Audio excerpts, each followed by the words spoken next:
आणि न ठेवणाऱ्यांना सुद्धा कधीतरी वेळ येते की आपलं काहीतरी विचारावं कोणाला. असे प्रसंग प्रत्येकाच्या आयुष्यात येत असतात. आणि मग तो त्या मार्गाला जातो, शरण जातो, कोणाला तरी विचारतो काय माझ्या भाग्यात काय आहे. तेव्हा ज्योतिष म्हटलं तर हा एक विषय आहे आणि तो शिकवून अत्यंत पारंगत होणारे सुद्धा आपण व्यक्ती पाहतो. जसं मी संगीताच्या दृष्टीने बघतो त्या विषयाकडे. संगीत शिकून सुद्धा संगीतात तरबेज होणारे कलाकार असतात, डॉक्टरेट मिळवतात, संगीतातही पदव्या मिळवतात. हे पूर्व सुकृत घेऊन आलेले आहेत. त्यानेही सांगता कदाचित येणार नाही, कारण अशा काही घटना असतात की परमेश्वर या शक्ती देत असतो, याचा माझ्यावर विश्वास आहे. माझा या गोष्टींवर विश्वास आहे. कारण जसं संगीतातला एखादा मुलगा आमच्या समोर आला तर तो कितपत करेल, पुढे किती जाईल, याचं सगळं आमच्यासमोर कुंडली माझ्यासमोर असते. आणि ह्याच्यात काय आश्चर्य वाटण्यासारखं नाही आहे, कारण हा आमचा विषय असल्यामुळे आम्हाला त्याच्यात अतिशय सहज रीतीने ताडता येतं की एखाद्याचं ठरवता येतं की हा कुठपर्यंत जाईल. मग त्याला आम्ही योग्य तसा मार्ग सल्ला देतो. हे जसं संगीताच्या बाबतीत आहे तसंच मला असं वाटतं विजयजींच्या बाबतीत ज्योतिष विषयातलं आहे. काही लोकांना परमेश्वरी शक्ती असते, संपादन झालेली असते आणि ते उपजत घेऊन आलेले असतात. आता तुम्ही बघा, आमच्या संगीतातलंच उदाहरण जर म्हटलं तर झाकीर हुसेन तबल्यातलं, हे घेऊन आलेले सगळ्या आज म्युझिक फील्डमधल्या सगळ्या लोकांना माहिती आहे की हे घेऊन आलेले आहेत कलाकार. तर विजयजी हे घेऊन आलेले, त्यामुळे त्यांना वाचासिद्धी आहे आणि त्यामुळे त्यांना त्या व्यक्तीचे तिन्ही काळात ते बघू शकतात.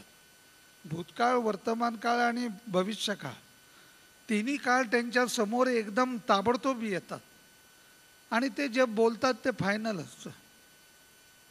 असे अनुभव अनेक लोकांनी घेतलेले आहेत. मी तरी काही वेळा घेतलेले आहेत अनुभव की विजयजींनी सांगितलं आणि खोटं झालं अशी एकही घटना मला माहिती नाही. तर मला असं वाटतं अशी ज्यांना परमेश्वरी कृपा लाभलेली आहे, नेमकं आपली ड्युटी काय आहे, मला असं वाटतं की आपण यांच्या मार्गाची आपण दिशा ठरवायची आणि त्याचा आपल्याला पुढील जीवनाला कसा फायदा होऊ शकतो